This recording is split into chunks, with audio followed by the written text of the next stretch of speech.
நாம் தேவனுடைய பிள்ளைகளானதால் நம்மிடம் காணப்படக்கூடாத 4 காரியங்கள் குறித்து சங்கீதம் 62 வாக்கியங்கள் 9-10 தாவீதரசர் குறிப்பிடுகின்றார்.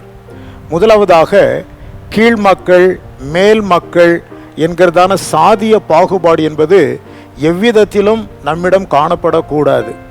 உலகம் ஏற்படுத்தி வைத்திருக்கும் இந்த மாயையான காரியத்தில் கிறிஸ்தவ மக்களாகிய நாம் அமிழ்ந்துவிடக்கூடாது. இரண்டாவதாக எவ்விதத்திலும் வன்முறையாகிய கொடுமையின் கலாச்சாரம் நம்மிடம் காணப்படக்கூடாது. மூன்றாவதாக செல்வம் பணப்பெருக்கத்தை குறித்ததான பெருமை என்பது நம்முடைய உள்ளத்தில் காணப்படக்கூடாது. நான்காவதாக செல்வம் பெருகும்போது அதன் மீது நம்முடைய இதயங்கள் ஒன்றி போகா வண்ணம் பார்த்து இறைவனின் காரியங்களில் மிகுதியாக செலவு செய்வதற்கு நாம் தீவிரம் காட்டுகின்ற மக்களாக விளங்க வேணும்.